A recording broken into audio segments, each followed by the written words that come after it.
Sveiki, čia Manto šou. Šiandien mes turime apie daug ką pasikalbėti, nes kripto pasaulyje vyksta didžiuliai pokyčiai ir jums reikia apie tai sužinoti.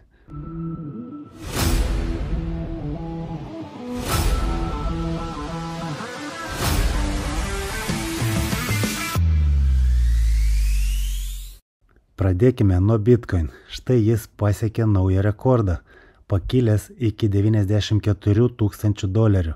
Bet tai nėra tik dar vienas atsitiktinis šuolis. Viena iš pagrindinių priežasčių, mano manimu, kodėl Bitcoin kaina šovė į viršų, yra naujausias įvykis rinkoje.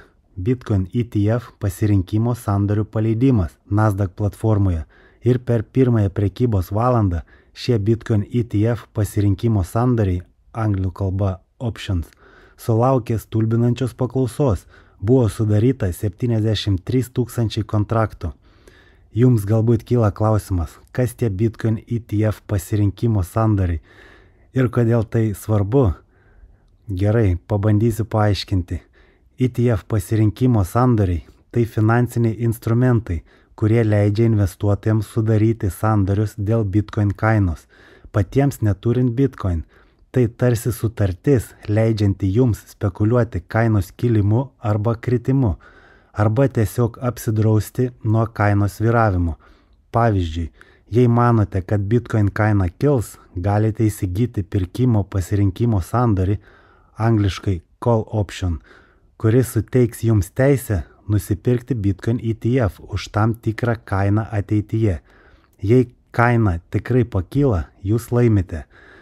Jei manote, kad kaina kris, galite įsigyti pardavimo pasirinkimo sandorį, put option, kuris leidžia jums parduoti už didesnę kainą nei tą, kuri bus rinkoje. Tai labai naudinga tiek profesionaliems investuotojams, tiek tiems, kurie nori valdyti savo riziką. Kodėl tai reikšminga? Nes pasirinkimo sandoriai suteikia rinkai daugiau lankstumo. Iki šiol dauguma mažmeninių investuotojų buvo tiesiogiai susiję su Bitcoin nepastovumu. Jei kaina krisdavo, jų investicijų vertė mažėdavo ir atvirkščiai.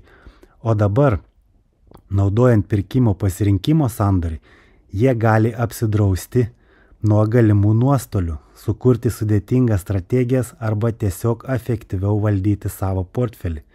Bet dar svarbiau yra tai, kad Bitcoin ETF pasirinkimo sandoriai atveria duris didžiuliams kapitalo srautams iš investicinių investuotojų.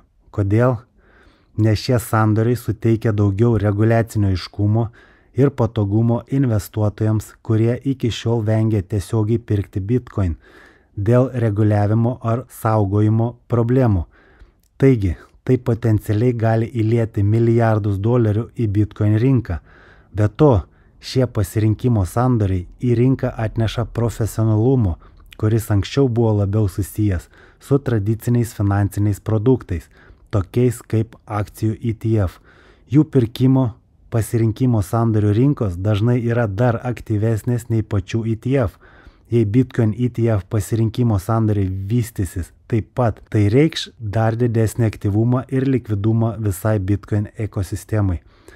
Ir žinoma, kai vyksta tokie dalykai, negali likti nuošalyje ir tokie Bitcoino maksimalistai kaip Michael Sayleris. Jo MicroStrategy ką tik pridėjo dar 51 780 bitkoinų už $4,6 milijardo. Tai reiškia, kad jie dabar turi milžinišką 331 200 bitkoinų rezervą, kurio dabartinė vertė beveik $30 milijardų. MicroStrategy pavyzdžių ruošiasi sekti ir kiti žaidėjai rinkoje. Pavyzdžiui, Rumble, žinoma video platforma, svarsto galimybę įtraukti Bitcoin į savo iždo strategiją.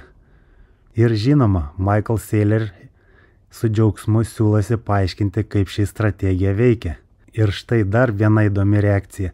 Andrew Tate, žymusis influenceris, pareiškė, kad kiekvieną kartą, kai MicroStrategy paskelbs, kad perka Bitcoiną, jis taip pat pirks už $1 milijoną. Ir dar viena naujiena. Financial Times reportuoja, kad Trump Media ir Technology Group derasi dėl kripto įmonės Bakkt įsigijimo.